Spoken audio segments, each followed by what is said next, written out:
Hello everyone, I am Roshni and I work on this ETL project with RT. Our project is titled Weather-Based Heat Stress across Universe Reason. After submitting our initial proposal, we made a few changes based on our professor's feedback, especially we replaced one of the personal data files to get align with the common factor across datasets. This required us to update our business question and make adjustment to our ART data as well. In this presentation, we will walk you through the steps we took to extract, clean, transform, and merge climate data to uncover meaningful trends. So, the purpose of our study was to analyze weather factors like precipitation, sunlight, and air temperature to identify heat stress trends across US regions and turn the data into useful insights for public health, infrastructure, and agricultural planning. Our goals were to extract, transform, and load climate data from the CSC Wonder database. We aim to clean, organize, and integrate the data using SQL and assessments to identify meaningful climate patterns across US states. We collected our data from the CDC Wonder site, especially we used three datasets: daily precipitation, air temperature, and heat index, and sunlight, each offering different insights into environmental changes. This is how our ARD diagram looks like. It shows how our datasets are related. Common keys like state and year we use to merge the data. We also created a unique climate key called climate ID to identify each record in the final output. Here's an example of the raw data we started with. We found inconsistencies such as missing values, varied formats, and duplicate entries that needed to be cleaned before any analysis. We started our data cleaning process after that. Our data cleaning began by extracting the files and identifying issues like invalid text, non-numeric entries, and redundant rows. We used access to perform transformations that prepared the data for merging.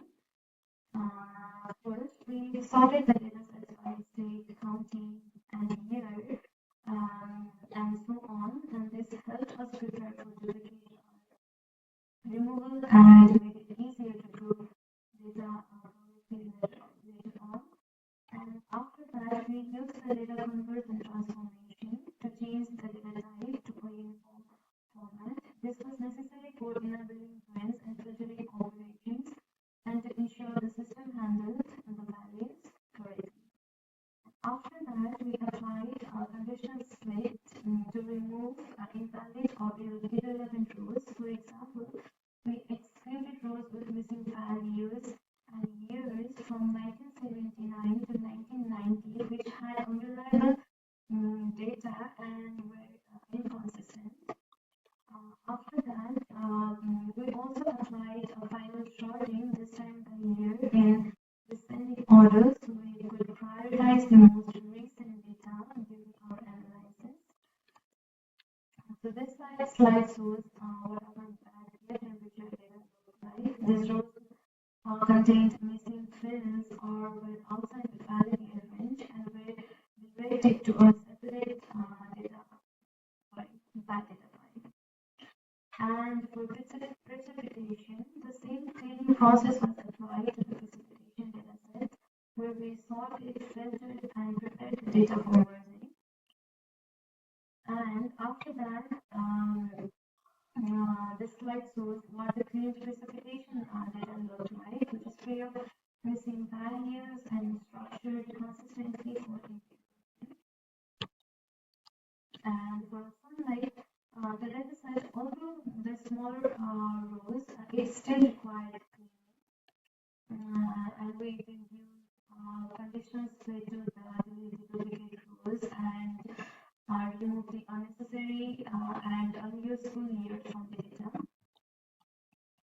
So after processing, the clean data sunlight was with the other dataset after completing our data preparation phase.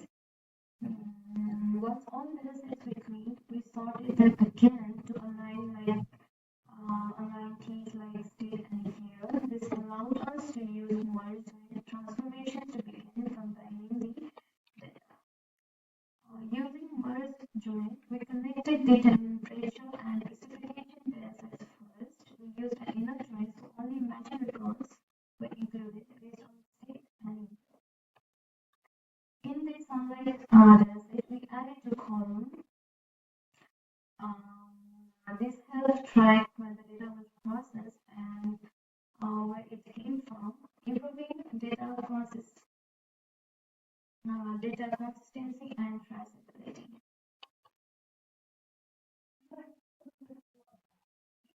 This output source. Next, we merged the combined dataset with sunlight using another image line. The result was fully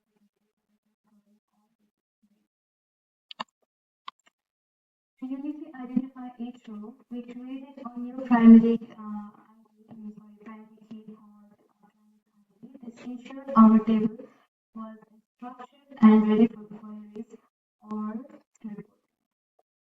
This is our final ETL table created in SQL.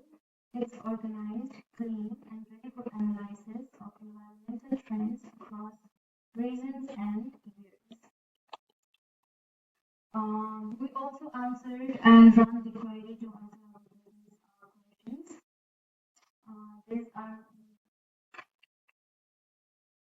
So we answered a few business questions like which states get the most daily rental and looking by the data it was Virginia. And another question you can look on the right side of this slide. And we also looked at the other question like has the average daily sunlight increased or decreased in any state over the years, indicating potential climate shift. And after running the SQL command, we got the results as this one. You can see in the slide.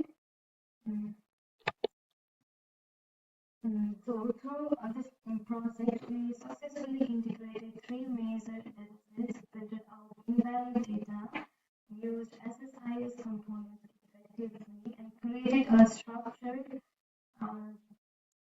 dataset that was ready for deeper analysis. We learned by doing this project, we learned different things, like we realized the importance of data normalization and reducing errors while merging multiple datasets. We also learned to use SSIS components like sort, merge join, conditional split, derived column, and other functions. We also learned how sorting is mandatory before merge join in SSIS to ensure proper alignment of data. And most importantly, we learned how important it is to read instructions carefully before starting any work. It helps avoid the rework, ensures you are aligned with the goals, and saves time in the long run. Thank you. So before stopping my presentation, I would like to show how our features look like. Just give me a moment.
Thank you.